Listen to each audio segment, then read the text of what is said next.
बिस्मिल्लाहिर्रहमानिर्रहीम, अस्सलाम वालेकुम। ये है ज़िंदगी के साथ एक और सुबह, एक और हफ्ता आप सब लोगों को हम एक साथ साथ गुजारेंगे। अच्छा जी, आज के दिन की मज़े की बात ये है कि आज मैं बहुत खुश हूँ। मैं इसलिए बहुत खुश हूँ क्योंकि कराची में मौसम बहुत अच्छा हो रहा है और इतना अच्छा मौसम हो रहा है, हमें ऐसा लग रहा है कि कहीं भूली हुई सर्दी जो है ना हमारी, वो वापस आ गई है। तो इसलिए आज हम बहुत ही अच्छा शो करने वाले हैं। अब आप सोच रहे होंगे हम वैसे भी तो बहुत अच्छा शो करते हैं, तो आज क्या ख़ास बात है? आज जो ख़ास बात है वो एक्चुअली है वो कल की। एक तो ख़ास बात यह है कि आज ऑफ कोर्स नई सुबह, नई मॉर्निंग, नया मौसम और एक बहुत ही अच्छे दोस्त की सालगिरह है आज के दिन हमारे यहाँ, तो वो तो बहुत ही खुशी की बात है। दूसरी अच्छी ख़बर ये है कि इस हफ़्ते एक ऐसा दिन मनाया जा रहा है जिसके हवाले से हम कहते हैं कि हम पूरा मॉर्निंग शो करते हैं। ख़वातीन, जी हाँ, 8 मार्च को यानी कि कल के दिन इंटरनेशनल वुमेंस डे सेलिब्रेट किया जाता है। अब ख़वातीन को सेलिब्रेट करने आप लोग, अब काफ़ी मर्द हज़रात जो देख रहे होंगे वो मुंह चढ़ा रहे होंगे, बोलेंगे चलो एक दफ़ा फिर औरतों के ऊपर टॉपिक, एक दफ़ा फिर औरतों के बारे में बातें।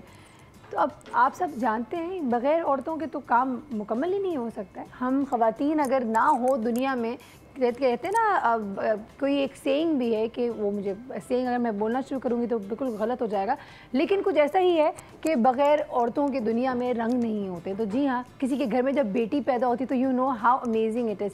बेटों बेचारों के तो कपड़े भी लेने जाओ तो एक ही किस्म के कपड़े मिलते हैं, एक ही रंग के कपड़े मिलते हैं। लड़कियाँ जो हैं वो लिटरली कलर्स लेकर आती है। तो जी हाँ, we are going to celebrate women. अच्छा, विमेन सेलिब्रेट तो हम पूरा हफ्ता करेंगे, कोशिश करेंगे कि औरतों के डिफरेंट ज़ाविये से उनके मसले मसाइल को एड्रेस करें। आज हम क्या बात करें?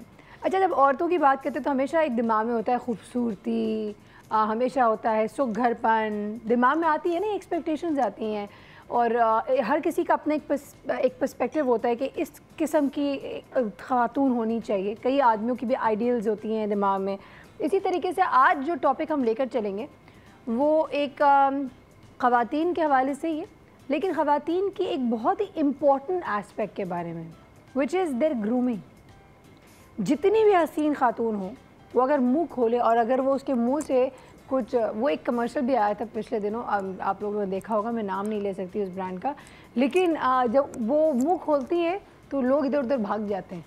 तो वही बात है कि एक इंसान का तौर तरीका आना, उसकी इतना, उसको वेल ग्रूम्ड होना कि अगर वो बहुत हसीन और जमील ना भी हो, लेकिन अगर किसी के सामने मुंह खोले तो उसका एक इमेज जाए लोगों में। तो ये दिस इज़ वेरी इंपॉर्टेंट। अच्छा, अब ये ग्रूमिंग का मकसद क्या है, ग्रूमिंग का मतलब क्या है? बहुत सारे लोग ग्रूमिंग को समझते हैं कि बाल सही बनाना, मेकअप अच्छा होना, कपड़े ढंग के पहनना, एक्सटीरियर के ऊपर जाते हैं। एक्सटीरियर सिर्फ नहीं होता, बहुत सारे लोग ये भी बोलते हैं कि पढ़ा लिखा होना। अगर पढ़ा लिखा होना ही कैटेगरी है या एक वेल ग्रूम्ड होने की निशानी है, तो मैं ऐसे एक सवाल पूछना चाहूँगी कि यहाँ बहुत सारी वो आंटियाँ या वो खातून जिनकी पढ़ाई की उम्र निकल गई है, तो वो ज़रूर ये सोचेंगी कि क्या अब हम पढ़े लिखे नहीं, तो क्या हम वेल ग्रूम्ड नहीं हैं? It's not true. बहुत सारी ख़वातीन जिन्होंने स्कूल में नहीं पढ़ा हुआ भी है, वो ज़िंदगी के तौर तरीके सीख जाती हैं और वो बहुत सुघर और बहुत वेल ग्रूम्ड होती हैं। उनको अपने एक्सपीरियंसेस से पता होता है कि क्या चीज़ बोलने वाली, क्या चीज़ नहीं बोलने वाली और किससे क्या बात करनी। और this is exactly what we are going to focus on today. पढ़ाई लिखाई से ऑफ कोर्स आपका दिमाग खुलता है, आपको ज़िंदगी के डिफरेंट पर्सपेक्टिव्स पता चलते हैं, डिफरेंट चीज़ें पता चलती हैं, आपको ज़्यादा इन्फॉर्मेशन होती है आपके पास, तो वो तो आपको एक आपके अंदर एक लेवल ऑफ कॉन्फिडेंस वगैरह तो लेकर आता ही है। लेकिन इट्स कहते हैं ना, एक you need to be street smart. आपको पता होना है कि दुनिया के तौर तरीके क्या हैं, चाहे आप जितना ही बुकिश कीड़ा, किताबी कीड़ा क्यों ना बन जाएं, अगर आपको दुनिया के रहन सहन के बारे में नहीं पता और नहीं आता तो आप वेल ग्रूम नहीं कहा जा सकता। बहुत सारी बातें अपने मेहमानों से भी करेंगे, लेकिन ऑफ कोर्स सबसे पहले वक्त हुआ एक ब्रेक का। ब्रेक पे जाएंगे, वापस आएंगे तो औरतों के हवाले से जो सबसे बड़ा और सबसे इम्पोर्टेंट काम होता है, जो कि है खाना पकाना, और जिसमें यहाँ पे ज़रूर ये कहूँगी कि मर्द हजरात ने औरतों की ईंट बजा दी और वो बहुत ही माशाल्लाह से आगे निकल गए इस फील्ड में। तो ज़रूर बैठेंगे और बात करेंगे शेफ़ जलाल से इस हवाले से। नहीं बैठेंगे नहीं, उनको खड़ा ही रखेंगे हम और उनसे खाना भी पकाएंगे, ये तो गलत हो गया। जल्दी से चलते हैं एक ब्रेक की तरफ, कहीं मत जाएगा, लेंगे एक बहुत ही छोटा सा ब्रेक। Stay tuned.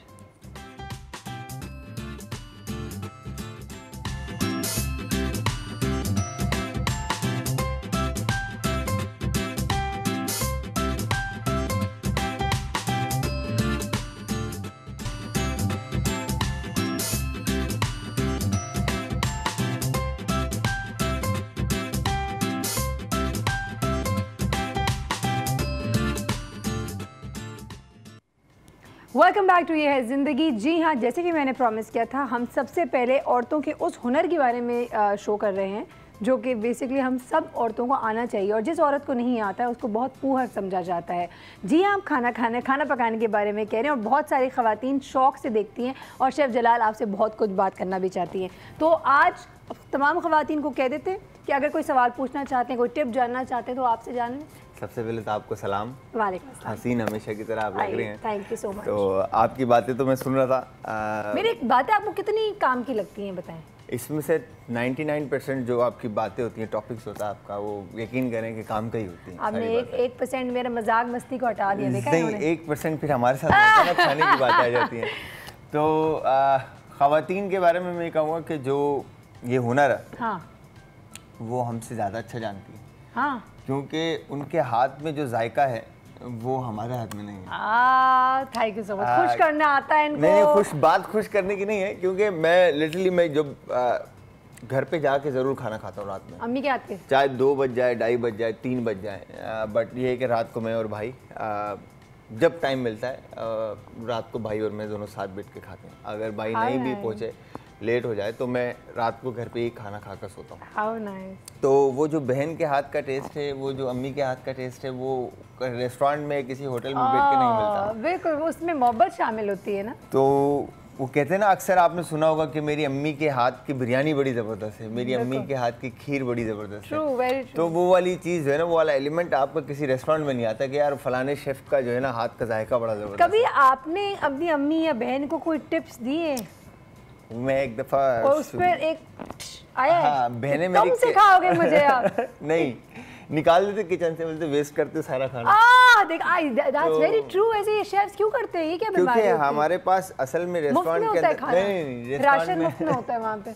रेस्टोरेंट में ये होता है कि आपका जो वेस्टेज रेशो होता है वो थोड़ा सा ज़्यादा होता है, क्योंकि हम बल्क में काम कर रहे हैं। हाँ। ठीक है, तो हाथ हमें तेज रखना होता है काम को ना। तो घर पे तो ये होता है कि एक स्किन उतारी अनियन की आराम से, ऑफ कोर्स, उसके एक चीज को पुरज़ों को बेचारे को यूटिलाइज करना होता है ताकि अगले दिन आपकी कमी ना हो। तो फिर ये होता है कि हम जो है ना, वेस्ट हमारा जो रेशो होता है, क्योंकि वो हम कॉस्ट में काउंट कर लेते हैं, तो हमारे लिए प्रॉब्लम नहीं होती। बट घर के अंदर तो ये कॉस्ट और ये वाला सिस्टम नहीं होता ना। घर में तो ये होता है कि पूरे दिन का ही खर्चा होता है। नहीं, बिल्कुल होता है, और घर का जो कॉस्ट होता है वो बहुत खतरनाक कॉस्ट होता है।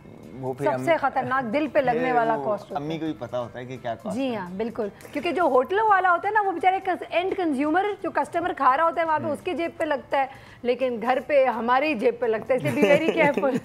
आज क्या बना रहे हैं? आज आपकी फरमाइश, और बेस्ट पार्ट मेरी अपनी खुद मतलब फेवरेट रेसिपीज में से एक रेसिपी। अच्छा। और फिश, मैं ये कहता हूँ कि मैं खुद फिश मतलब लवर हूँ। अगर आप में से कोई है तो अच्छी बात है। I really love fish। तो फिश जो है ना बेस्ट पार्ट है, क्योंकि हाई प्रोटीन है, लो कैलोरीज है, एक्सीलेंट मीट है, एक्सीलेंट मीट। क्योंकि आपने देखा होगा कि ज़्यादातर लोग रेड मीट, वाइट मीट की तरफ जा रहे होते हैं और फिर रो रहे होते हैं कि यार मोटे हो गए, ये हो गए। तो फिश सबसे बेस्ट पार्ट है। ये कौन सी मछली है? Red snapper. रेड स्नैपर, ठीक है। ठीक है, रेड स्नैपर हो, मुश्का हो, सालमन हो, वाइट सालमन हो, पिंक सालमन हो, ठीक है, पॉम्फ्लेट हो, कोई भी फिश हो, आप फिश खाना। अच्छा, यूजुअली हम जब दिमाग में फिश रखते हैं ना, तो हमें दिमाग में आता है वही वाली फिश जो हम घर में बनाते हैं ना, वो क्रम श्रम ब्रेड क्रम के साथ करके फ्राई, डीप फ्राई करते हैं बस। तो आज आप किस किस्म की फ़िश बना रहे हैं? अगर आपको फ़िश जैसे होता है कि ज़रूरी नहीं है कि हम मछली खा रहे हैं तो वो लाहौरी फ़िश स्टाइल ही खा रहे हैं। जी हाँ, बिल्कुल बिल्कुल, डीप फ्राई वाली कि मोटापा, बेचारी मछली के अंदर भी मोटापा डाल दिया हमने। आप मछली को पैन फ्राइड भी कर सकते हैं, ग्रिल कर सकते हैं, डीप फ्राइड कर सकते हैं, ओवन में बेक कर सकते हैं, रोस्ट कर सकते हैं, स्टीम कर सकते हैं। 500 तरीके हैं मतलब मछली बनाने की। ठीक है, तो आज जो है ये एक तरीका सिंपल, हमने विद स्किन रखी है फिश। अगर आप चाहें तो विदाउट स्किन भी इसको कर सकते हैं। ठीक है, इसमें आप सिंपल टेस्ट दे देंगे सॉल्ट पेपर का। ठीक है, नमक और सफ़ेद मिर्च का पाउडर। बिल्कुल सही। ठीक है, पिंच मतलब 0.025 ग्राम, और कुकिंग ऑयल तकरीबन 2 टेबल स्पून के करीब आप इसमें शामिल कर दें। ठीक है, फिर इसके बाद लेमन जूस। तकरीबन 2 टेबल स्पून की करीब, क्योंकि उससे आई थिंक फिश की स्मेल भी खत्म हो जाती है। हमारे पास सबसे बड़ा मसला यही है कि हमारी जो आवाम जो मछली खा रही होती है ना, तो वो ये कंप्लेन करती है मछली की स्मेल आ रही है, हाँ। हालांकि वो उसकी अपनी फ्रेशनेस की स्मेल एग्जैक्टली, बिल्कुल। तो हमारे पास जो लोकल रेस्टोरेंट्स हैं वहाँ पर क्या होता है कि गार्लिक और लेमन जूस की क्वांटिटी इतनी डाल देते हैं कि वो मछली का जायका ही दब जाता है। Very true. तो असली मछली का जायका जो है ना वो लोगों को पता नहीं। स्पून देता हूँ, थैंक यू। अच्छा, इसके बाद इसमें आपने गार्लिक डाल दिया, शामिल कर दिया। अगर आपको स्पाइसी खाना है तो आप इसमें रेड क्रश चिली और थाई रेड चिली जो मिलती है आपको, ग्रीन चिली की तरह जो रेड चिली मिलती है, उसको आप फाइन चॉप करके इसमें ऐड करें। ठीक है। हर्ब्स का इस्तेमाल कर सकते हैं अपने जो हमारे देसी हर्ब्स हैं, धनिया पुदीना। अगर सारे एक नाइफ दे दें प्लीज। ये छोटी वाली चलेगी? कोई सी भी दे दें, ये ले लो, छोटी ले लो। तो हर्ब्स का इस्तेमाल कर सकते हैं हम, यहाँ पर पार्सले का इस्तेमाल कर रहे हैं। सही है, ठीक है। इस तरह से फाइन चॉप कर लेते हैं। ये रेसिपी आज मैं ज़रूर ट्राई करने वाली हूँ, क्योंकि मज़े की बहुत ही ज़बरदस्त बात ये मछली बनाने में हम ख़वातीन को एक बहुत बड़ा प्रॉब्लम होता है कि टाइम बहुत लगता है। कई ख़वातीन बेचारी सुबह से लेकर शाम तक चूल्हा हंडी कर रही होती हैं, उनकी ज़िंदगी में ऐसा लगता है बेचारों को सिर्फ खाने पका के सर्व करना होता है। हमारे जो दादियाँ और नानियों के ज़माने में तो ऐसे ही होता था, सीरियसली। अब तो हम फिर भी डब्बा पैक डब्बे चीज़ें यूज़ करने लग गए हैं, चीज़ें इजीली मिल जाती है, लेकिन जिसकी वजह से और अलग बीमारियाँ हो गई हैं। लेकिन वो शॉर्टकट तो कर लिया है, लेकिन इस वाले शॉर्टकट में कोई डब्बा पैक यूज़ नहीं किया आपने, and it's healthy as well. सही बात है, बिल्कुल सही बात है, क्योंकि फ्रेश फिश है बिल्कुल, और फ्रेश इंग्रेडिएंट्स है सारे। ठीक है। कार्ब्स होते हैं, कार्ब्स लेने तो आप राइस और पोटैटो का इसमें इस्तेमाल कर लें। ठीक है। बाकी की जो चीज़ें आपके सामने वेजिटेबल का इस्तेमाल करें और प्रोटीन ही आपके सामने, विटामिन सारे आ जाते हैं आपके। ठीक है जी। तो मिनरल्स आपके सॉल्ट, पेपर, सॉल्ट और लेमन जूस। ठीक है। तो यहाँ पर आपने ऑयल, क्योंकि इसको ग्रीस किया, अगर आप थोड़ा सा फिश को क्रिस्प खाना चाहते हैं तो उसमें ऑयल ऐड कर दें। हाँ, कर देते हैं थोड़ा सा। हाँ, ठीक है। ऑलिव ऑयल या कुकिंग ऑयल आप इसमें ऐड करें। बहुत कम से इन्होंने तकरीबन ग्रीस करने के लिए 1 टेबलस्पून ग्रीसिंग की है। ठीक है, ठीक है। और इसके बाद अच्छा, इसका आपने फर्स्ट क्या करेंगे, आप जो बेस पार्ट है आपका, मीट पार्ट है, अगर विद स्किन आप फ्राई कर रहे हैं तो इसको ये शामिल करें पहले मीट वाले पार्ट को। ठीक है, वरना क्या होगा, वो स्किन ऊपर से तो ब्राउन हो जाएगी, अंदर से थोड़ा देर से कच्चा रहेगा। तो यहाँ पर आपने अच्छा, एक और बात मजे की, बहुत सारे लोग जब मछली बना रहे होते हैं ना, तो जब डीप फ्राई भी करते हैं तो ऑयल उसमें इतना ज़्यादा गर्म हो चुका होता है कि ऊपर का पूरा बैटर जो है वो फ्राई हो जाता है, अंदर से मछली कच्ची रहती है। ऑयल हमेशा, अच्छा, जो भी चीज़ फ्राई कर रहे होते हैं ना लोग, तो उसमें सबसे बेस्ट मैं आपको एक चीज़ बता दूं, सीख रहे हैं ना हम, ये सब सीख रहे हैं, सब ग्रूमिंग का हिस्सा है, सीख जाए। उसमें सबसे बेस्ट चीज़ क्या है कि जब आप फिश फ्राई कर रहे हैं तो फिश की जो मेथड है, फिश का जो मेथड है, उसको आप देखें कि उसके ऊपर क्रमिंग हुई हुई है, फ्लावर की कोटिंग है, ब्रेड क्रम है, या कोई बटर कोट हुआ हुआ है। तो इन सब के जो है ना ऑयल के टेम्परेचर अलग है कि किस टेम्परेचर पे आपने इसको पकाना है। ठीक है जी। तो कुछ मीट ऐसे हैं, जैसे आपका अगर आप फ्लावर कस्टर्ड फिश बनाते हैं जिसके ऊपर फ्लावर की डबल कोटिंग होती है, ठीक है, तो वो आपका 140 पे स्टार्ट होगा और 180 पे आके नॉर्मल लोगों को जो शेफ की ज़बान नहीं जानते, हमें क्या पता होगी, अभी देखे ना। अच्छा, हमें तो ये सिखाया बचपन से कि वो बैटर का एक डालो पीस, अगर वो ऊपर आ जाए तो तेल गर्म हो गया, अब डालो। उसमें सबसे बेस्ट पता है कि आप पकोड़े जिस टेम्परेचर पे पकाते हैं उस टेम्परेचर पे आप मछली पका लें। सही है, आसान। चलें, अब आप क्या करेंगे? ठीक है जी। इसके बाद सिंपल आपने आप यहाँ आना चाहते हैं, आराम से यहाँ फ्लेम को बिल्कुल स्लो कर लें आप। हाँ, बिल्कुल ठीक।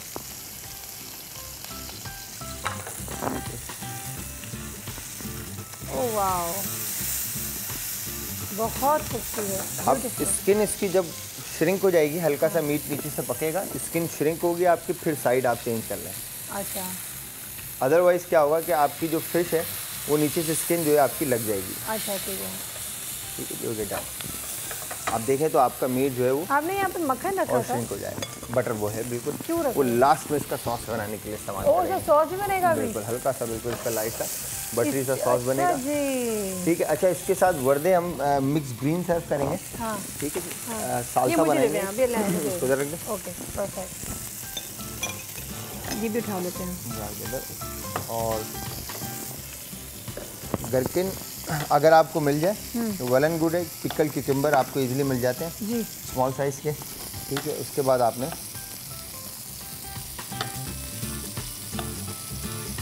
इसकी कटिंग देखिए कैसे हो रही है, क्योंकि हमें चलना एक ब्रेक की तरफ। और आप ये देखें जल्दी से एक दिखा देते हैं इस तरह से आपने सीधा सीधा फ्रेंच फ्राइज की तरह। और उसके बाद इसको आपने स्मॉल पीसेस ओके कटिंग इस तरह से डन कर दी।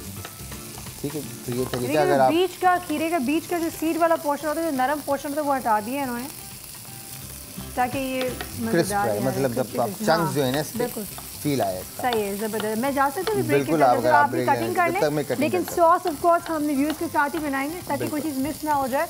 ये कुछ चीज़ें जो ज़रूर सीखने वाली होती है, छोटी छोटी टिप्स आपको पता चलते तो आप सुगर बन सकते हैं। और अगर आपने अपनी सासू माँ को बता दिया ये बात या घर वालों को बता दिया तो आपकी वाह वाह हो जाएगी।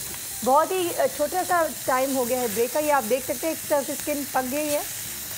वाओ, तो we have to quickly go and take a break right now. जल्दी से आएंगे और जल्दी से वापस आएंगे। Stay tuned.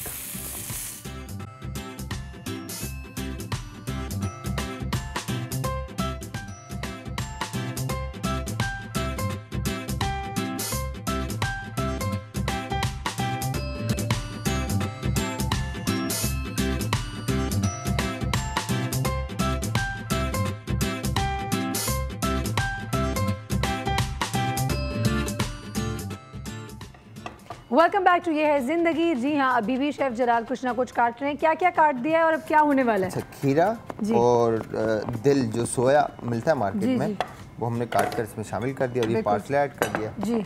इसके बाद इसमें लेमन जूस, बेसिकली ये वर्दे एक सालसा है ग्रीन। तो आप इसमें गरकिन का ऐड होता है, क्यूकम्बर जो पिकल गरकिन मिलते हैं, सोया एक्स्ट्रा क्वांटिटी है, पार्सले एक्स्ट्रा क्वांटिटी, बेसिल थोड़ा सा इसमें ऐड होता है, कैपर्स अगर मिलते तो कैपर्स ऐड करें। अगर ये चीज़ें नहीं मिले तो लोकली आप इसको बना लें खीरे के साथ, और लेमन जूस ऐड कर दिया। फिर उसके बाद इसमें आपने ऑलिव ऑयल तकरीबन 3 टेबल स्पून के करीब आप इसमें शामिल कर दें। ठीक है, बेहतरीन सा आपका सालसा तैयार हो जाएगा। हाँ बिल्कुल। उसके बाद हल्का सा पिंच सॉल्ट, पिंच पेपर, ठीक है जी। और उसके बाद मिक्सिंग। हाँ जी, गार्लिक आपका ½ टीस्पून के करीब आपने इसमें, ताकि शार्पनेस थोड़ी सी इसमें आ जाए। ठीक है जी, फ्लेवर भी आता है ना, फ्लेवर भी आ जाए। तो ये आपकी बेहतरीन सी सालसा की रेसिपी भी तैयार हो जाएगी। अमेजिंग। ठीक है जी। मक्खन का क्या करूँगी? मक्खन का मैं भी आपको बताता हूँ क्या होगा। मछली हो चुकी है, हमने चूल्हा इसलिए बंद कर दिया ताकि वो ओवर कुक ना हो जाए। फिर इसके बाद यहाँ पर आपने चेरी टमाटोज। तो चेरी टमाटोज का उन्होंने हमें बताया था कि इंस्टेड के हम उसको यूँ काटें, जैसे हम ऑरेंजेस काटते हैं, हम उसको यूँ गोल काटेंगे ताकि इसके अंदर की सारे जूस निकल ना जाए, पल्प उसमें रहना चाहिए जी।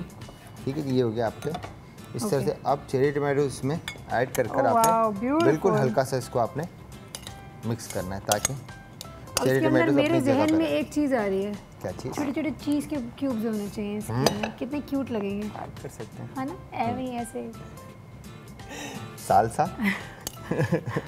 हंस रहे, इसे लग रहा है विजुअली इतना बिल्कुल कर सकते हैं। अमेजिंग। जरा सा आपने ग्रीन्स किसी में भी चीज़ में भी आ जाता है ना, जस्ट सिंपली लुक्स ब्यूटीफुल।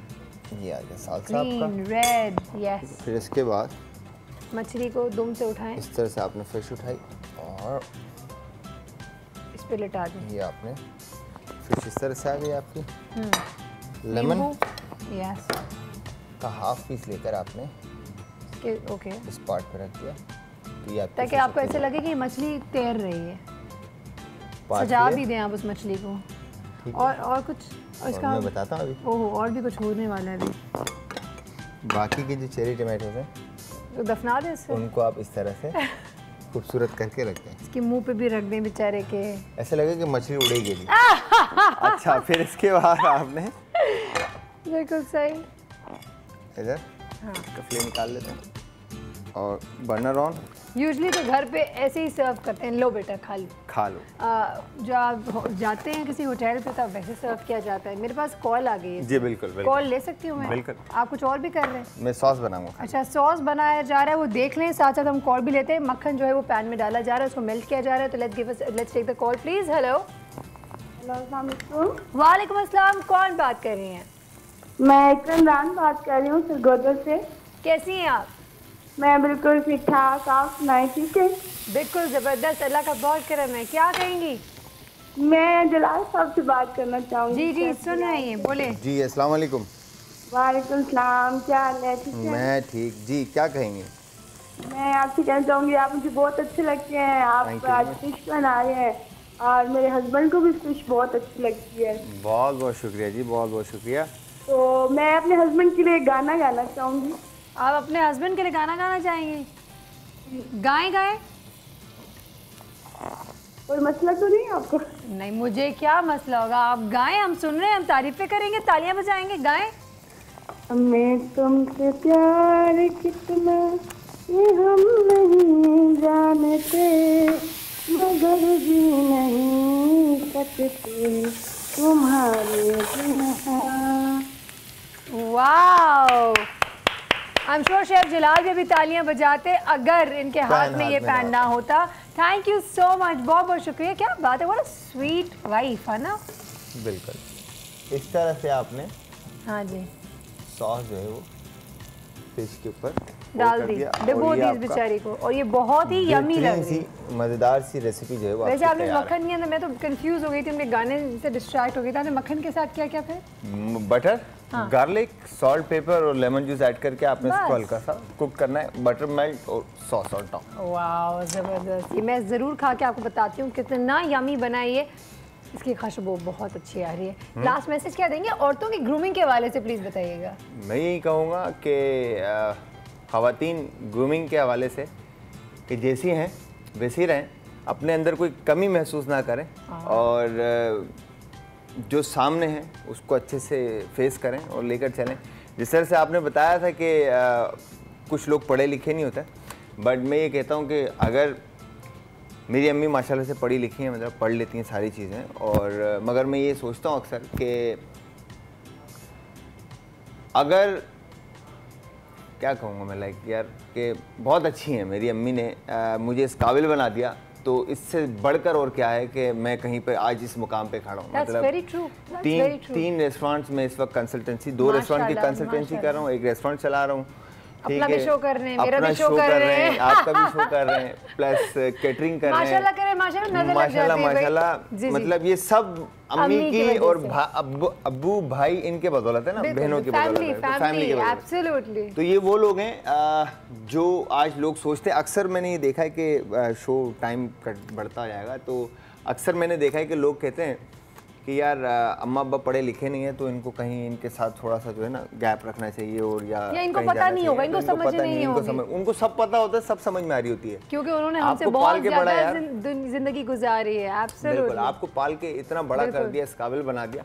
सबसे बेस्ट पार्ट कि आपको रोजाना स्कूल भेजा, आपको ट्यूशन दी, ट्यूटर दिया आपको, उनकी किन किन चीजों का शुक्रिया अदा करेंगे। मैं वही कह रहा हूँ ना, तो आपको इस काबिल बना दिया, तो इसका मतलब है कि वो आपसे ज्यादा पढ़े लिखे। एब्सोल्युटली, बिल्कुल। Thank you so much chef Jalal, बहुत शुक्रिया। वक्त हुआ एक जल्दी से ब्रेक की तरफ जाना है, तो जल्दी से जाते हैं, वापस आएंगे तो और भी बहुत सारे मेहमान हैं जिनसे आपको मिलवाना है। एक दफ़ा फिर बताते चले, आज हम बात करें विमेन एंड देयर ग्रूमिंग के हवाले से कि औरतों को ग्रूमिंग किस तरह देनी चाहिए और किस तरह होनी चाहिए उनकी ग्रूमिंग, ज़रूर बात करेंगे, कहीं मत जाएगा। लेंगे एक बहुत ही छोटा सा break, stay tuned.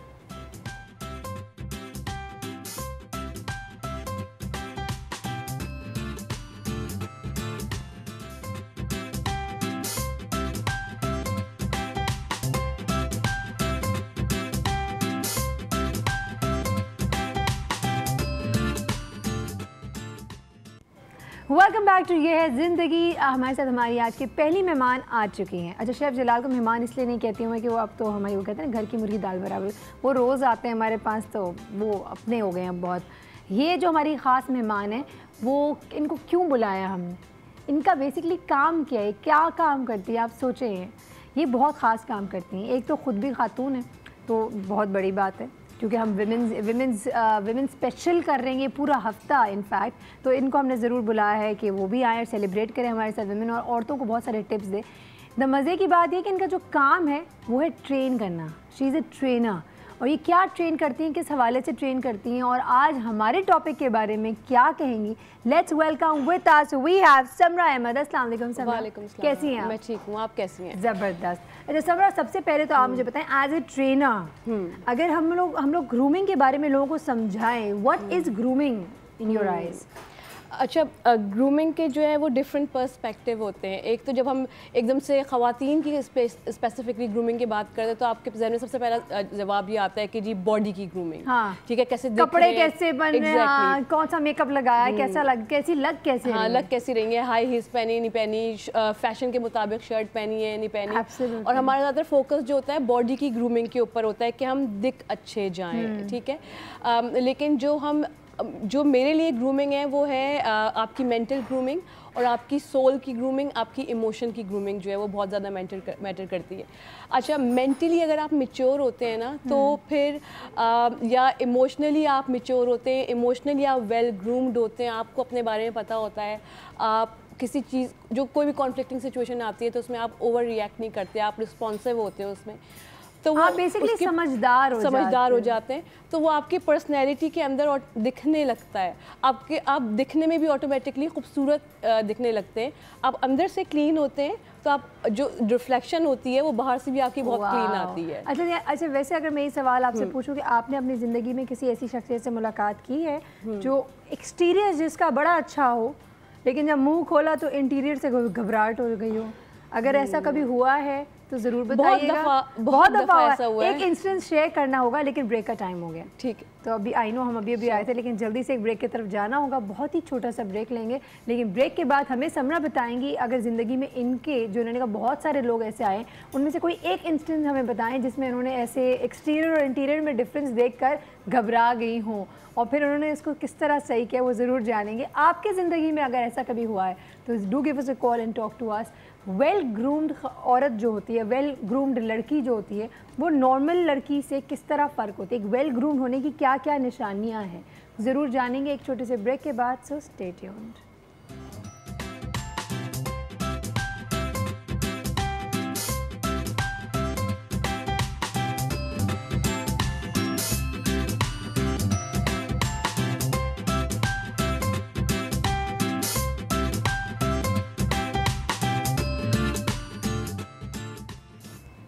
Welcome back to ये है ज़िंदगी। हमारे साथ हमारी एक और बहुत ही प्यारी गेस्ट आ चुकी हैं, उनसे भी मुलाकात करवाते हैं।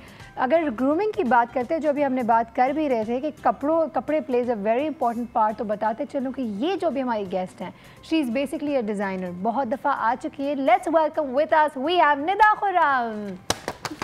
अस्सलाम वालेकुम निदा, हाउ आर यू? वालेकुम सलाम, बिल्कुल ठीक। आप फुल स्टाइलर लग रही है, आप बहुत ऑसम लग रही है, माशाल्लाह माशाल्लाह। How are you? बिल्कुल ठीक, बिल्कुल ठीक। अपने जैसी स्लिम फिट लड़कियों के लिए कपड़े बनाती हैं या नॉर्मल लोगों के लिए बनाती हैं? मैं नॉर्मल में आती हूँ, मैं स्लिम फिट में नहीं आती। अच्छा, ये कपड़ों का राज है यानी? ये कपड़ों का राज है कि ऐसे कट्स दो कि वैसे पतले लगो। बिल्कुल। वेल ग्रूम्ड खवातीन जो होती हैं उनमें और जनरली जो नॉट सो वेल ग्रूम्ड होती हैं, क्या फ़र्क होता है? फ़र्क सिर्फ इतना होता है कि आपने अपनी बॉडी टाइप के हिसाब से कपड़े पहनने हैं। Exactly, you need to know कि कलर, कट, बाल, मेकअप क्या सूट करता है आपको। Usually majority of them are not educated in that sense. उन लोगों को ज़्यादा बताने की ज़रूरत है कि क्या चीज़ सूट कर रही है और क्या चीज़ नहीं सूट कर रही है। डिज़ाइनर है, मुझे यही आंसर तवक्को थी वैसे, क्योंकि हर कोई अपने अपने जॉनर के हिसाब से सबसे पहले बात करता है। नहीं, बिकॉज आप क्लासिक स्टाइल तो अपना रख सकते हैं। हाँ। ट्रेंड्स हर कोई फॉलो नहीं कर सकता और ना ही हम उन्हें ये कहते हैं कि ट्रेंड्स फॉलो करें। स्टाइल को रखें और जो चीज़ सूट करती है उसको लेकर चलें। ठीक है, हाँ, ये ना करें कि ये चीज़ आ गई तो पिछली जो सूट कर रही है वो छोड़ के तो कोई नई चीज़ आपने ले ली। आप फैशन करें as long as it suits you। बिल्कुल बिल्कुल बिल्कुल। And you should have some consultant if you don't know anyone. अपने लिए अगर आपको नहीं लग रहा कि you are not satisfied with your look, तो आप ज़रूर एक कंसल्टेंट अपने साथ रखें। आजकल लातादाद कंसल्टेंट्स मौजूद हैं जो कि आपको सिर्फ कंसल्टेंसी दे देंगे कि what suits you and what not suits you. ज़रूरी नहीं है वो आपके कपड़े बनाएंगे, वो आपको शायद शॉपिंग के लिए साथ ले जाएंगे। हम उनको वार्डरोब स्टाइलिस्ट कहते हैं। हाँ, तो वो भी मार्केट में हमारे पास हैं बहुत सारे। they can help you while you shop, you can hire them our basis पे। अच्छा निदा, आज हमने जो बेसिकली ग्रूमिंग के हवाले से बात करनी ना, वो बहुत डिफरेंट एस्पेक्ट्स से भी करेंगे। एक तो of course you being a designer, हम we would definitely want to know what's in what's not, किस तरह के कपड़े पहनने चाहिए, किस तरह के नहीं। लेकिन एक सवाल मैंने भी इनसे पूछा था ब्रेक पे जाने से पहले समरा से, और वो सवाल मैं आपकी तरफ भी डालती हूँ, लेकिन जवाब पहले इनसे लेते हैं हम, ठीक है? सवाल ये कि कई दफ़ा ऐसा भी होता है कि आप एक शख्स से मिलते हैं, एंड वो इंसान बहुत ही ज़बरदस्त तरीके से ड्रेसअप भी हुई है, उन्होंने ज़बरदस्त मेकअप किया है, the hairdo everything seems amazing appropriate, ठीक है जी। लेकिन जब वो मुंह खोलती हैं तो फिर आप बोलते हैं ओ माय गॉड, और आप दूसरी तरफ भाग रहे होते हैं, like where did this come from, एक शॉकर लगता है आपको। तो दिस इज़ बेसिकली हम कहते हैं ना माइंड सेट ग्रूमिंग या इमोशनल ग्रूमिंग। यू नो बहुत सारे लोग होते हैं पढ़े लिखे जाहिल भी कहते हैं हम उनको, ठीक है, बहुत पढ़े लिखे भी होते हैं लेकिन उनको नहीं पता होता किससे कब क्या बात करनी है। मुंह फट इतने होते हैं कि वो बदतमीजी में आ जाता है। सो लाउड होते हैं, हर बहुत क्रूड होते हैं, या they would say the most like the most wrong thing ever, गलत बात कह देंगे लोगों से, लाइक लहजा सही नहीं होगा या बात करने का तरीका बेसिकली नहीं आता हो। कभी ऐसा हुआ है या नहीं है, पहले हम इनसे जानते हैं। जी समरा। जैसे बात है, ट्रेनिंग करवाती हूँ मैं साइकोथेरेपिस्ट भी हूँ, क्लाइंट्स भी आते हैं मेरे पास, तो मेरा काम ही जो है वो ह्यूमन रिसोर्स मैनेजमेंट का है। तो सुबह शाम ऐसे लोगों से मेरा वास्ता पड़ता रहता है, ख़ास तौर पर ट्रेनिंग के अंदर बहुत वास्ता पड़ता है ऐसे लोगों से। तो ट्रेनिंग के अंदर हम इसको इनकी टाइप को एक कहते हैं नो इट ऑल ऑडियंस, या फिर इनको ईगो मसाज चाहिए होता है। तो एज ए थेरेपिस्ट मैं कहती हूँ कि हर इंसान की नीड होती है, इस टाइप के लोगों की भी नीड होती है। इनको रिकग्निशन चाहिए होती है, इनको चाहिए होता है लोगों की बात सुने, इनको ईगो मसाज की चाहिए होता है। ईगो मसाज की जब मैं बात करती हूँ तो एप्रिसिएशन की बात करती हूँ कि वो ज़रा सा भी अपना काम बताते हैं, वो कहते हैं उनकी बहुत वाह वाह की जाए, वाह क्या काम किया है आपने, और बार बार उनको हाईलाइट किया जाए, उनके काम को सराहा जाए। बिल्कुल। और जब ये सारी चीज़ें नहीं मिलती हैं आपसे उनको, तो वो क्या करते हैं, वो जैसे ही मुंह खोलते हैं वो बिल्कुल एक अटैक करते हैं आप लोगों के ऊपर, ठीक है। या फिर जनरली उनकी तरबियत इस तरीके से होती है कि ऊंची ऊंची आवाज़ में बात करना, खास के जितना ज़्यादा ऊंचा बोलेंगे उतना ज़्यादा सुनी जाएगी, ठीक है। और ये बचपन से सीखते हैं ये, या घर का माहौल आसपास ऐसा होता है। कभी कभार आप खास तौर पे देखा करें कि कुछ लोग जो होते हैं, अगर एक शख्स ऊंची आवाज़ में बात कर रहा होता है, उसके तमाम बहन भाई ऊंची आवाज़ में बात कर रहे होते हैं, तो उनका घर का तरीका यही होता है कि ऊंची आवाज़ में बात करना, क्योंकि उनको बचपन से यही सिखाया जाता है। उनके उसमें होता है कि अच्छा ऊंची आवाज़ में बात करेंगे तो सुना जाएगा, वरना हमारी बात की कोई इंपॉर्टेंस नहीं है। तो जब कोई इंपॉर्टेंट बात करते हैं तो इसीलिए ऊंची आवाज़ में बात करते हैं, और हम भागते हैं। देखिए, जब मैं आपसे मैंने शुरू में कहा ना कि उनकी नीड्स होती हैं, ठीक है, तो सबसे ज़्यादा नीड उनकी ये होती है कि उनको सुना जाए। एक दफ़ा उनको अच्छी तरीके से सुन लें, जो चीख रहे हैं, चिल्ला रहे हैं। एज अ थेरेपिस्ट और एज अ ट्रेनर जब मेरे साथ इस तरह की सिचुएशन होती है तो मैं उनको पूरा मौका देती हूँ सुनने का, और उनकी बात में बड़ी गौर से सुनती हूँ। मेरी बॉडी लैंग्वेज, मेरी आई कांटेक्ट, मेरे फेशियल एक्सप्रेशन ये बता रहा होता है कि मैं उनके साथ हूँ। इंटरनली भी मैं बड़ी जेन्युइन होती हूँ ऐसे लोगों के साथ, और उनकी बात सुनती हूँ और बार बार कहती हूँ कि कितना मुश्किल होगा आपको इस मुश्किल वक्त से हैंडल करना। टाइम बीइंग ठीक हो जाते हैं, ठीक है, लेकिन उनकी बात में जैसे उनको अवेयरनेस में लेके आना पड़ता है और आपको बताना पड़ता है ग्रेजुअली, और आप ट्रेनिंग के अंदर बताएं या एग्जांपल्स दें, उनके ऊपर हिट ना करें। लेकिन थर्ड पर्सन की अगर आप ऊंची आवाज़ में बात करेंगे, अगर आप सख्त लहजे में बात करेंगे, या अगर आप ऐसे बात करेंगे तो कितना ज़्यादा नेगेटिव इफेक्ट पड़ेगा। अगर कपड़ों की बात करें, जैसे आपने कहा वार्डरोब स्टाइलिस्ट होते हैं, कंसल्टेंट्स होते हैं, उनसे तो जाके आप सीख सकते हैं, पूछ सकते हैं, और हो सकता है 2-4 विजिट्स के बाद you can also get an idea exactly how to carry themselves, right, क्या पहनना चाहिए, किस तरह पहनना चाहिए, वो तो आप सीख जाएंगे। लेकिन जो यहाँ से ग्रूमिंग होती है, that's the trickier part, no? That's not our business basically. But yeah, I will definitely consult. यही मैं उन सबको बोलूँगी जिनको मसला है, हम बोलते नहीं हैं. Of course, we have lot of people. We have students. I used to have students like these. Yeah, we used to have. तो देखने में apparently they seem to be fine. But class में जब वो आते हैं तो वो फिर you know they ask for the attention from the teacher or from their class fellows. So पता लग जाता है, they stand out and we get to know, and then we have to deal with them उसी तरह accordingly. Okay. हम उनको mellow down रखते हैं. Mellow down रखते हैं, उसी तरीके से सबको manage करके चलते हैं. We have to quickly go and take a break again. Break पे जाएंगे, वापस आएंगे, एक और मेहमान से ही मिलना है. अच्छा जी, हमारे पास पहले एक कॉल भी आ गई. पहले कॉल लेते हैं, फिर ब्रेक पे चलते हैं. हेलो. अस्सलाम वालेकुम. कौन बात कर रही हैं? मैं अफ्सा बात कर रही हूँ. सबसे कौन बात कर रही हैं? अफ्सा. हफ्सा, कैसी हैं आप? ठीक ठाक. आपका शो बहुत ही अच्छा है, बहुत ही पसंद है सबको, और आपकी जो ड्रेसिंग है, कपड़े वगैरह, ये भी बहुत आप अच्छे पहनते हैं. हफ्सा, मेरी बातें समझ में आती हैं? जी जी बिल्कुल. आती हैं, ज़बरदस्त। मुझे बताएं आज का जो टॉपिक है जिसमें हम ख़वातीन की ग्रूमिंग के बारे में बात करें, क्या कहेंगे आप? एक तो ये मतलब कि ये लोग अब ये जो मेकअप वगैरह करती हैं, मैंने आपकी बातें सुनी, लेकिन इसमें जो डार्क मेकअप करती है ना वो बहुत बुरी लगती है।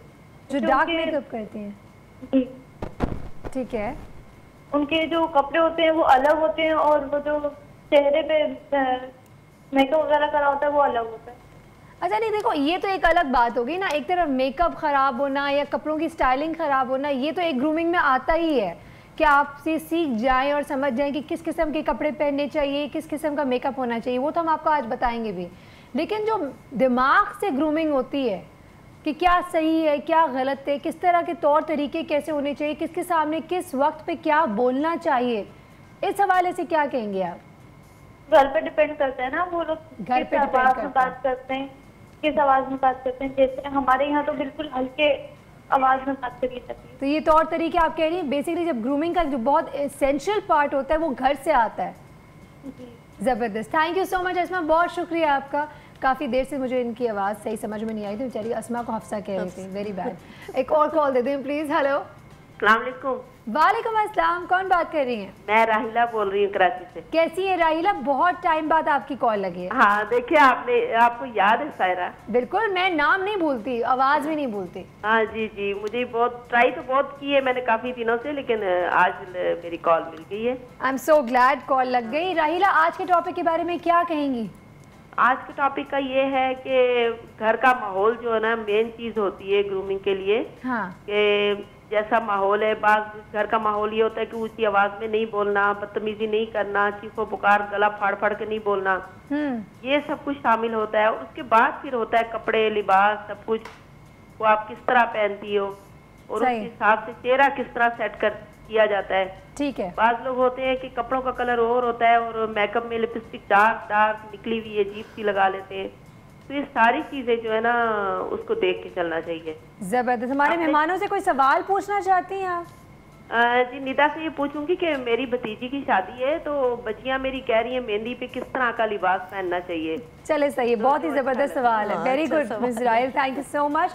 We have to take a break right now. As promised वापस आएंगे तो आपसे इस कॉलर का जवाब भी लेंगे निदा, ठीक है? साथ ही और भी बहुत सारी बातें करनी रह गई हैं, तो इसलिए जल्दी से जाते आप कहीं ना जाएगा, लेंगे एक बहुत ही छोटा सा ब्रेक।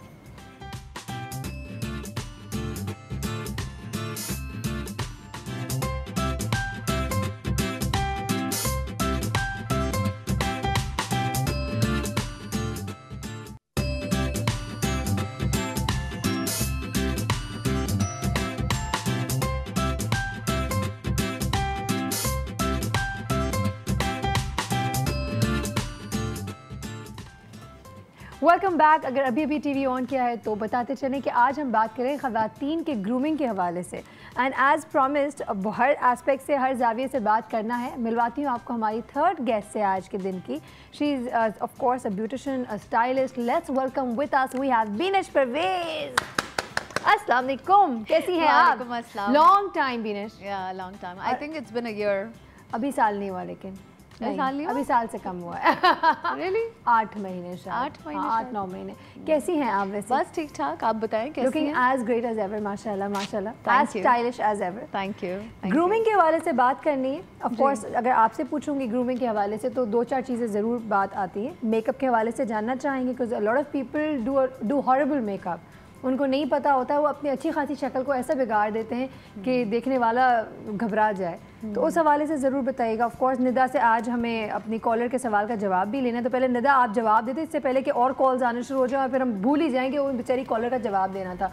जवाब दे दें आप। जवाब मेहंदी में क्या पहने उनकी बेटी? जी, मेहंदी में ये पहने कि आगे मौसम गर्म आ गया है कराची का and you guys should wear हल्के रंग के कपड़े पहने मेहंदी पे भी। Even at night? हाँ, नाइट पे भी हल्के पहने, लेकिन उसके साथ कॉम्बिनेशंस आप ब्राइट कर सकते हैं। लाइक मेन अपना सटल रखें, काम ऊपर ब्राइट उठाएं। क्योंकि बच्ची आए इनकी। हाँ, गर्ली यू शुड ऑलवेज, क्योंकि जो ट्रेंड में मैं तो वही बताऊंगी कि बताएं। आप लाइट कलर्स बेस रखें। क्या पहनना चाहिए? शरारे बहुत इन हैं, बेल बॉटम्स दोबारा आ गई हैं, शलवारें दोबारा आ गई हैं काम वाली भरी हुई। विद शॉर्ट शर्ट्स, पेप्लम्स होते हैं, छोटे फ्रॉक्स जैसे अंगरखा होता है लेकिन शॉर्ट में, शलवारों के साथ, ये सब जी ये सब ट्रेंड में। एंड बेल बॉटम्स भी छोटे अंगरखों के साथ। सो ये एक थोड़ा नया ट्रेंड है बट ये चल रहा है। और ब्राइट दुपट्टे उठाएं, तो सटल बेस के साथ ब्राइट दुपट्टे उठाएं, मल्टी कलर दुपट्टे भी उठा सकते हैं। मेहंदी है, राइट? बिल्कुल बिल्कुल। सो फुल विद द गोटा छोटास एंड बहुत अच्छा लगता है। मेरे मुंह में पानी आ रहा है, मैं कब पहन रही हूँ। I know you are like that। अच्छा बीनेश, अब चूँकि बात हो रही है ऑफ कोर्स फंक्शंस के हवाले से भी, मेकअप्स कैसे होने चाहिए? Well it depends. बिल्कुल, मेकअप का ये नहीं है कि जो चल रहा है वो है, बिकॉज आपको आपकी शक्ल भी देखनी है। हाँ। प्लस आपके फीचर्स, हर किसी के फीचर्स अलग होते हैं, हर किसी के स्किन इश्यूज़ अलग होते हैं, हेयर इश्यूज़ अलग होते हैं। अगर आप स्पेसिफ़िकली ब्राइड्स की बात कर रही हैं तो मैं ब्राइड्स से ये रिक्वेस्ट करूँगी कि वो ये ना किया करें कि 2 महीने पहले अगर नाम लिखवा दिया किसी भी मेकअप आर्टिस्ट के बाद, तो उसके बाद वो जिस दिन ब्राइडल उनका मेकअप है वो उसी दिन पहुँच रही हैं। They should always stay in touch with their whoever the stylist is, they should tell their issues, their skin issues, their hair issues, so that जब कुर्सी पे आके वो उनके ग्रेट डे पे जब बैठती हैं तो आर्टिस्ट को ब्लैंक नहीं होना चाहिए। बिल्कुल सही। तो अपनी इन्फॉर्मेशंस खुद दें, क्योंकि जाहिर सी बात है कि हमारे पास इतने लोग आते हैं कि हम हर किसी को फ़ोन कर के बार बुला भी नहीं सकते। Sorry but the makeup artist और the stylist they don't even have time ना कि वो इतना टाइम नहीं, इवन टाइम हो या ना हो, आई तो charge in my package, like I charge 4 consultations before your marriage day. So मेरा टाइम चार्ज है आपसे। अच्छा, तो मुझे क्यों नहीं दिल करेगा मैं आपके साथ बैठ के बात करूं। हम तो आधे घंटे की कंसल्टेशन चार्ज करते हैं। ठीक है, तो that way it's already in the package. It's already in the package. You don't feel like you are doing something out of the way basically. Of course, देखें हर किसी के टाइम की भी वैल्यू होती है। अब ऑब्वियसली नॉर्मली मैं 1 घंटे में एक ब्राइडल मेकअप करती हूँ, अगर मैं आपको आधे घंटे की कंसल्टेशन दे रही हूँ तो you know that's my time, so I'm going to charge that accordingly। अच्छा बीनेश, मुझे एक बात बताएं, जब मेकअप की बात करेंगे तो एक अधेड़ उम्र खातून और एक यंग बच्ची जो है बहुत फ़र्क होता है। ये फ़र्क मालूम होना बहुत ज़रूरी है। a lot of people think कि नहीं, जो चीज़ ट्रेंड में है अगर वो कोई टीनेजर्स के ऊपर चल रही है तो वो भी आप, अगर you're in your let 20s और 30s आप लगा लें, वो नहीं है। अगर आप अपने 40s में हैं तो आपको अलग ट्रेंड्स हैं आपके लिए, 30s में 20s में तो अलग तो थोड़ा सा अगर आप आइडिया हमारी मासेस को भी देना चाहें कि, क्योंकि मैंने तो इतने 6-7 साल की बच्चियों को भी फुल आईलाइनर, मोटे मोटे काजल और डार्क लिपस्टिक लगाते हुए भी देखा है। बच्चों को तो खैर 12-13 साल की उम्र से पहले बिल्कुल भी मेकअप में एडवाइस नहीं करूँगी। तो प्लीज नोट कर लें, ब्रेकिंग न्यूज़ पे भी चला दें आप जरा। हाँ, आपने जल्दी टाइम दे दिया, 12-13 भी बहुत अर्ली है। 12-13 के बाद अब लग रहा होता है चीजें, तो you can control. That is also what matters, और right? 12-13 पे भी ये नहीं है कि आप 12, अगर समटाइम्स 9 साल से 12-13 तक की उम्र में अवेयरनेस आना शुरू होती है लड़की को कॉस्मेटिक की, तो दैट डजंट मीन कि 9 साल की बच्ची को आप कुछ नहीं लगा सकते। आप उसको सनब्लॉक्स, बीबी क्रीम्स, इस तरह की चीज़ें अलाउ कर सकते हैं। ठीक है, आफ्टर 13 शी कैन वेयर बहुत लाइट SPF के साथ जो पतले वाले फाउंडेशंस भी आते हैं वो भी लगा सकती हैं। उसकी वजह से but again I think a powder puff should be good enough. No, it depends on everybody skin type के ऊपर। लेकिन यहाँ बीनेश एक बात ज़रूर बात बताने वाली है कि अगर बचपन से हम बच्चों के अंदर उनके वो सांवले होने और गोरेपन होने की कॉम्प्लेक्स अगर ना डालें तो ज़्यादा बेहतर नहीं है। नहीं, वो तो डेफिनेटली डालनी नहीं चाहिए, बिकॉज ये तो अब आई थिंक बहुत ही पुराने ज़माने की शायद बात हो गई है। अब तो शायद लोगों को काफ़ी हद तक अवेयरनेस हो गई है कि टैन कम्प्लेक्शन ही जो है वो आपका फोटोजेनिक होता है, आपके एवरीबॉडी लाइक्स इट। नहीं अभी तक नहीं हुई है। आपको नहीं पता मार्केट में कितनी अभी भी whitening creams are available. I don't know, I get a lot of compliments about my complexion. So yes, this is the amazing, this is the most amazing complexion ever. Because I also always tell her कि I always use 2 tones darker than my skin tone, because मुझे वो white original अपने colour की नहीं कभी अच्छी लगती। I always make it थोड़ा सा डार्कर। उससे आई थिंक वो आपके अंदर एक अट्रैक्शन भी आती है, सांवलापन एक इट्स द मोस्ट। पता नहीं है, जिन लोगों को फोबिया है सफ़ेद कलर का वो एक अलग बात होती है, लेकिन ये कि एज सच मैं नहीं समझती। हाँ, होते हैं कुछ लोग, मैं भी मेकअप चेयर पे बैठती हूँ तो मुझे इस तरह के इश्यूज फेस करने पड़ते हैं जब लोग मेरे आगे बैठते हैं और कहते हैं कि जी वो आप चिट्टा बेस ज़रा चिट्टा रखिएगा। हाँ। वो जो चिट्टा वाला जो फैक्टर होता है वो हाँ निकल आए तो बेहतर है, लेकिन काफ़ी हद तक निकल भी गया। अच्छा, इसके हवाले से मजीद बात करना है, लेकिन पहले हम जल्दी से वो अपनी कॉल्स ले लेते हैं। मेरे मुँह में बार बार ब्रेक इतनी लेते हैं कि बार बार ब्रेक ही आ रही है। हेलो, अस्सलाम वालेकुम सायरा। वालेकुम अस्सलाम, कैसी हैं आप? मैं बिल्कुल ठीक ठाक Saira, for you and for your show. ये है जिंदगी लेकर सायरा आई हैं, कभी मेकअप आर्टिस्ट, कभी डॉक्टर्स, कभी शेफ्स को लाई हैं, बहुत सी खुशियां, बहुत सा प्यार सबके लिए लेकर आई हैं। और सायरा हमेशा आपके लिए दिल से दुआ आई है, और बहुत सा प्यार और बहुत सी दुआएं लेकर सायरा शाजिया आपके शो में आई है। How cute! Wow, Shazia, thank you so much. She's such a sweetheart, I can't tell you. अच्छा शाजिया लग रही है, थैंक यू सो मच। तमाम जो है एक्सपर्ट्स, आपके जो गेस्ट है बहुत प्यारे लग रहे हैं, बहुत अच्छे माशाल्लाह, they all are looking gorgeous. मेरा क्वेश्चन ये है, गर्मियों में जो है मेकअप को मतलब बेस जो है उतनी ज्यादा देर तक मेंटेन नहीं रहती, तो उसको किस तरह बहुत देर तक मेंटेन रख सकते हैं? दूसरा मेरा क्वेश्चन ये है कि which type of eyeliner technique is in nowadays? Wow, what amazing question, Shazia. I love your show. Thank you so much, Shazia. Thank you.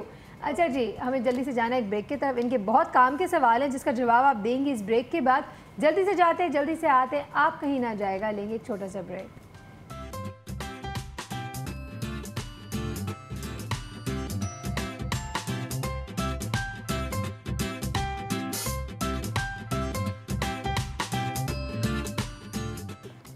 Welcome back once again. Break से पहले हमारे पास कॉलेज थे, इन्होंने calls में सवाल पूछे, तो बीनिश पहले तो जवाब जल्दी जल्दी देगा, बहुत कुछ कवर करना है। देखें, इट डिपेंड्स फाउंडेशन चूज़ करते हुए कि आप कहाँ रह रही हैं। क्लाइमेट कराची, लाहौर, इस्लामाबाद हर जगह का डिफरेंट है, ठीक है। कहीं there are too many types of foundations. मैं आपको सारी डिटेल्स दे देती हूँ ताकि आप जहाँ हैं जैसे हैं उस हिसाब से आप पिकअप कर लें, ठीक है। There's stick available in the market, there's liquid available in the market, there's a compact available in the market, and there is mousse? नहीं, compact तो वो लूज नहीं होता, ठीक है, मूज अवेलेबल होता है, ठीक है। अब स्टिक जो है वो हैवी कवरेज के लिए होता है, but it has a lot of oil element in it, ठीक है, क्योंकि वो थोड़ा सा थिक होता है। लिक्विड जो है वो ऑब्वियसली वाटर बेस्ड होता है, ठीक है। कॉम्पैक्ट जो है वो आपको ज़्यादातर गर्म इलाकों के लिए, जैसे कराची के लिए कॉम्पैक्ट बेस्ट है। आपने लिक्विड लगाया या स्टिक लगाया, उसके बाद आप कॉम्पैक्ट कर दें, ठीक है। तो इस तरह के फाउंडेशंस आप इस्तेमाल कर सकते हैं। एक दूसरा जो है वो उन्होंने लाइनर पूछा। लाइनर का जो है वो wink eyeliner is right now. वो कौन सा होता है? Like a little winked. अच्छा, that goes up, slightly up. हाँ, वो जो 60s और 80s में जो चलता था, थोड़ा सा, बल्कि उससे ज़्यादा मतलब ड्रामेटिक, हाँ ड्रामेटिक टाइप जो था वो अब चल रहा है। उसमें आप थिन भी लगा सकते हैं, थिक भी लगा सकते हैं, according to your own eye shape.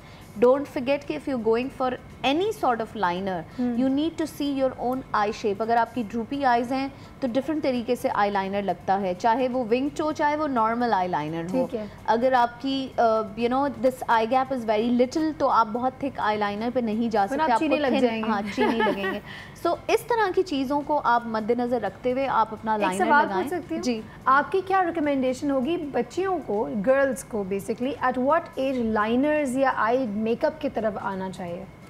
I think eye liners तो बहुत अर्ली एज में ही शुरू हो जाते हैं, because you know even if a 14-year-old or a 13-year-old going to any birthday party or something like that, they would want to put a kajal or a liner to enhance their own eyes, because you know आपको होता है। तो I think 13-14 is fine. Yeah. Okay. अच्छा, अब थोड़ा सा हम इसको लेकर थोड़ा कपड़ों की तरफ भी एक दफ़ा एक एंगल आ जाते हैं। जल्दी से ये बताएं, आपने हमें काफ़ी बताई शॉर्ट शर्ट्स आर इन, आपने कहा angrakhas are in, generally shalwars are in, और शलवारों के साथ कुर्ते how what length? If I am 5'4" तो आई वुड वेयर 34 लेंथ पे कुर्ता, 34 इंचेस पे।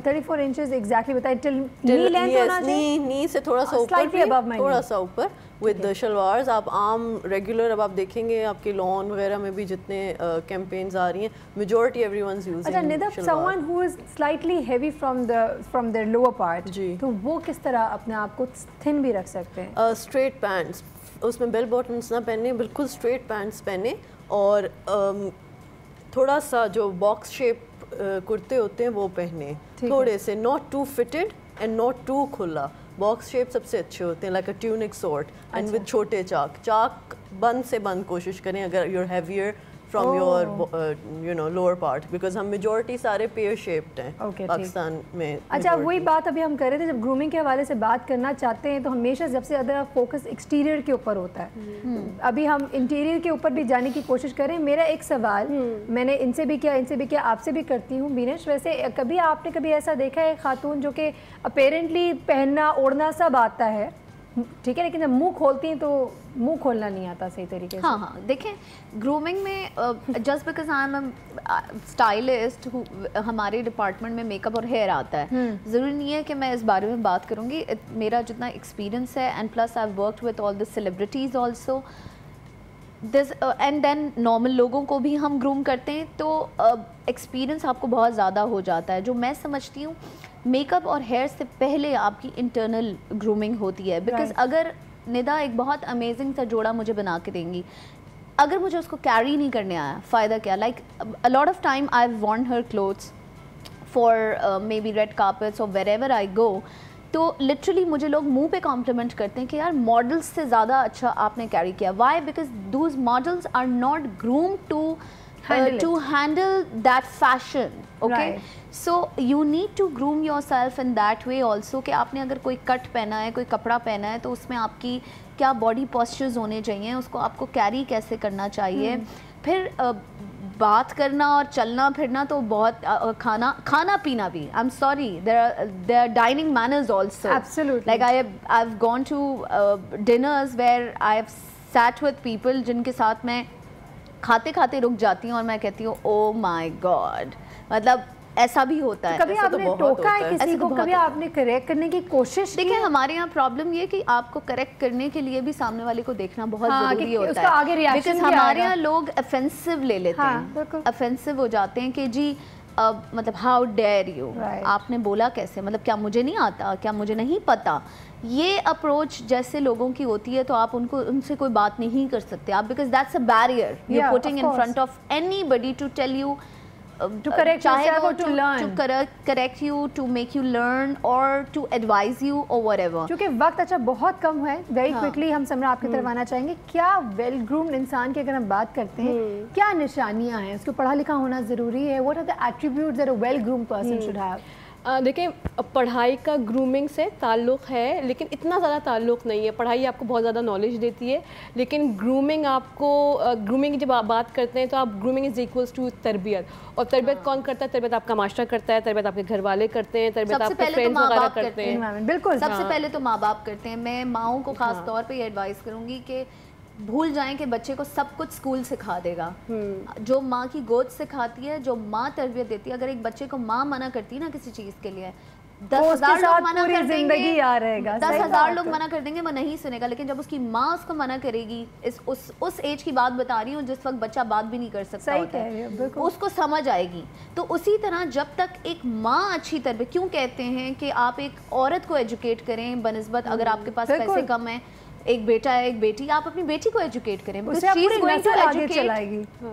तो एजुकेशन के अलावा माँ की तरबियत भी बहुत उतनी ही। अच्छा, अगर अब माँ की तरबियत के साथ साथ अगर माँ ही की तरबियत की भी बात करें, बहुत सारी ऐसी ख़वातीन हैं, तो क्या ग्रूमिंग की कोई एज होती है समरा? ग्रूमिंग जो होती है ना वो माँ के पेट से शुरू हो जाती है, ठीक है, जिस टाइम पे चलती है और सारी जिंदगी चलती है, ठीक है। अच्छा, तो अगर 40 साल की एक औरत है या 50 साल की, वो ग्रूम हो सकती है? बिल्कुल, क्यों नहीं हो सकती। उनको वो एनवायरनमेंट मिले जो उनके साथ उनके जो कोलीग्स हैं वो उनको एनवायरनमेंट दे। I guess it depends on the nature आपका, अगर आपकी एडॉप्शन है ना, आपके लर्निंग एबिलिटी वो आप start learning from your surroundings, कि जैसे अगर कोई चीज़ उनके अंदर मुझे अच्छी लग रही है तो I should just adopt it, कि अगर वो अच्छी लग रही है तो मैं भी अच्छी लग सकती हूँ। और यहाँ पे मैं एक बात एड्रेस करना चाहूँगी कि जब लड़कियों को ग्रूम किया जाता है ना, जब लड़कियों की तरबियत होती है तो कॉन्फिडेंस के साथ तरबियत नहीं की जाती, बल्कि उनके अंदर बहुत कल्चर कॉम्प्लेक्सिटीज और इनसिक्योरिटीज डाली जाती है। लड़की को ब्रॉट अप ही ये किया जाता है कि वो उसको शादी के लिए तैयार किया जाता है। यहाँ माइंडसेट ग्रूमिंग की बात आ रही है, माशरे की mindset. I agree with her. When I was like going from my teens, I used to like, जितनी भी मेरे सराउंडिंग्स में लड़कियां थी, Nida would agree with me because हम लोग बहुत साथ रहे। जिस ज़माने में सारे दोस्तों की शादियाँ हो रही होती थी, लड़कियाँ आके तुम शादी नहीं करनी, तुम, अरे भाई मेरा मकसद कुछ और है ज़िंदगी का करना, मतलब आप कि माँ बाप ने ठोस दिया है कि जिंदगी का मकसद शादी करना। आप लड़की हैं, आपने शादी करनी है। लड़की को शादी के लिए तैयार किया जाता है और लड़के को कमाने के लिए, लेकिन एक अच्छा इंसान या शहरी बनाने के लिए नहीं। ससुराल में देखो उसकी सास ऐसी तो उसकी नंद ऐसी, हम नेगेटिव सिखा रहे होते। व्हाट डू यू से निदा? देखिए उस बात से कोई बैद नहीं है कि ठीक है औरत ने शादी भी करनी होती है, घर भी चलाना होता है, लेकिन उसका मतलब ये नहीं है कि उसकी जिंदगी वहीं रुक जाती है। जिंदगी का एक हिस्सा है, पूरी जिंदगी नहीं है। हाँ, पूरी जिंदगी नहीं है। आप अरे चले अब निदा आपकी तरफ आते हैं, आप इधर से उधर देख रही हैं, राइट एंड लेफ्ट हो रही हैं। खामोशी, okay, where do I fit in? अगर आपकी तरफ आते हैं, ऑफ कोर्स ग्रूमिंग के हवाले से ही हम बात कर रहे हैं, तो जहाँ वार्डरोब का इतना इंपॉर्टेंट एस्पेक्ट है, मैं अगर आपसे ये जानना चाहूँ कि अगर वो औरतें जो ज़्यादा पढ़ी लिखी नहीं हैं, जो अपने लेट्स से मिड लाइफ की तरफ आ चुकी हैं, जिनको लगता है उन्होंने ज़िंदगी काफ़ी हद तक गुजार दी, and they feel that they don't really belong to any particular group as such, ना बच्चों के अंदर है अभी, ना बिल्कुल बुजुर्गों के अंदर है, मिसफिट सी सिचुएशन आ जाती है। How should we approach them, और ऐसा किस तरह उनको ग्रूम कर सकते हैं आपकी नज़र में? Yes, I understand you not a specialist, but आप चूँकि एक माशरे का हिस्सा हैं, आपके नज़र के सामने अगर कभी ऐसा कुछ हो तो how will you tell them in order इस तरह कि वो ऑफेंड भी ना हो? मेरा एक ही तरीका होता है, when I see something in my circle और फ्रेंड्स ऑफ फ्रेंड्स में, तो जो उनके करीब तरीन लोग होते हैं और जो मेरे भी म्यूचुअल होते हैं, मैं उनके थ्रू एक मैसेज ज़रूर डाल देती हूँ, you know, in a positive way, कि पॉइंट आउट ना करें किसी को कभी भी, लेकिन घुमा के बात और किसी तरह पहुंच जाए, मैसेज पहुंच जाए, इस तरह से इम्पैक्ट भी ज़्यादा हो, उसका इम्पैक्ट ज़्यादा होता है। और ये ख्याल रखें जिसके थ्रू पहुंचाएं वो उसके करीब हो, ये ना वो बात का पतंगर बना के पूरे दुनिया में ना फैला रहा। बिल्कुल, तो मेरा तो सिर्फ ये एक। अच्छा, यू माशाल्लाह mother of how many? Just one. Of just one 7। ओह माशाल्लाह। बच्चे की ग्रूमिंग के हवाले से माँ के क्या रोल हो सकता है वो ज़रूर आपसे जानेंगे। I am sure that is your subject, we can definitely talk on. वक्त हुआ एक ब्रेक पे जाएंगे, वापस आएंगे। एक माँ का रोल सबसे बड़ा होता है घर पे बच्चे की तरबियत करने में। माँ खुद अपने आप को किस तरह ग्रूम कर सकती है? As Beenish also pointed out right now, Samra even said one thing, it's a learning process, life is a learning process. तो आप जब चाहें, जब तक आपके अंदर विल होगी to groom yourself and others, आप कर सकते हैं। जिस दिन आपको लगता है मैं तो सब कुछ, मैं तो बिल्कुल परफेक्ट हूँ, I don't have to learn anything, यकीन जाने आप बिल्कुल रिसेप्टिव नहीं होंगे टू एनी चेंज। वक्त हुआ एक ब्रेक का, let's quickly take a break right now.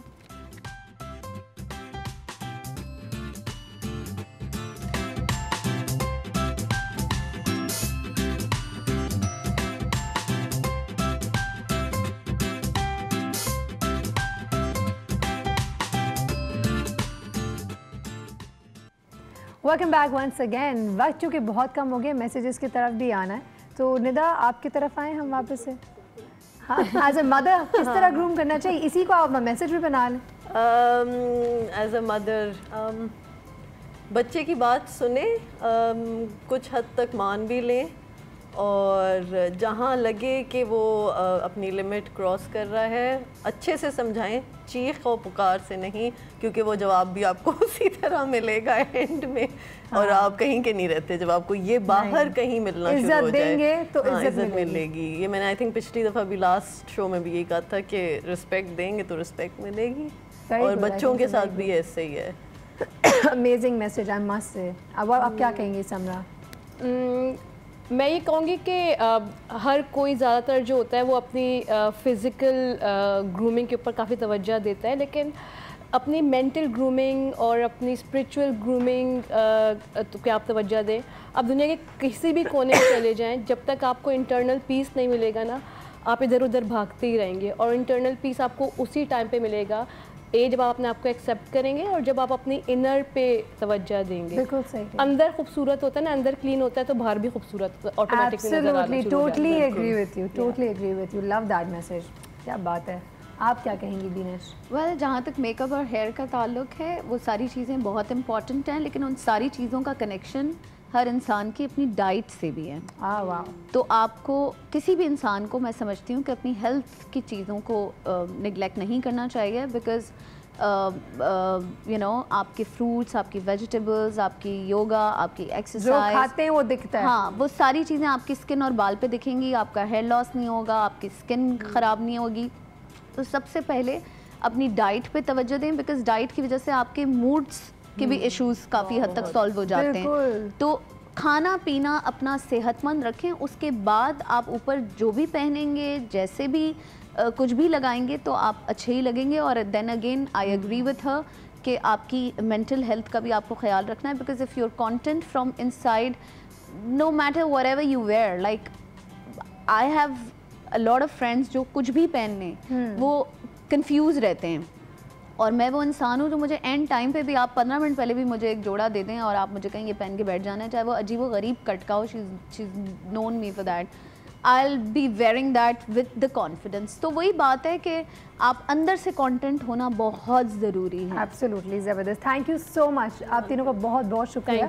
I guess आज के शो से एक दो चीज़ें जो हम डेफिनेटली सीख चुके हैं वो ये, it's very good to be updated with fashion, लेकिन करें वही जो आप पर सूट करता है। Similarly same thing goes for makeup, करें वो। एंड आई थिंक मेकअप के बारे में हमेशा ये कहा जाता है, हमारे हमेशा जितने भी हमारे ब्यूटिशियंस आ चुके हैं हमेशा ये कहते हैं कि लेस इज़ मोर। तो अपने आप को थोपने की ज़रूरत नहीं है, अपनी ही स्किन में रहना, खुश रहें, अपने आप के साथ खुश रहें, अल्लाह का शुक्र अदा करें आप जैसे हैं वो हसीन है। एंड अगर आप अपनी नज़रों में खूबसूरत नहीं होंगे तो आप किसी और के लिए खूबसूरत नहीं हो सकते। तो that is I think that is where the self confidence comes in. You need to be very very confident and secure with yourself, number 1। Number 2, जो हम सीख चुके हैं समरा ने एक बहुत अच्छी बात की, life is a learning process. आप हमेशा बेहतर से बेहतरी की तरफ जा सकते हैं। आप always struggle to do your better, will होनी चाहिए बेहतर से बेहतरी की तरफ जाने के लिए, तो आप उसको अचीव कर सकते हैं। लोगों से लोगों की अच्छाइयाँ देखकर सीखें। अगर आपको लगता है कि इंसान है जो झूठ नहीं बोलता, आप उससे उसकी वो एट्रीब्यूट सीखें। अगर एक शख्स है जो टेंशन को बहुत अच्छी तरीके से, उस प्रेशर को हैंडल कर सकता है या अपनी परेशानी को मैनेज कर सकता है, उससे आप वो चीज़ सीखें।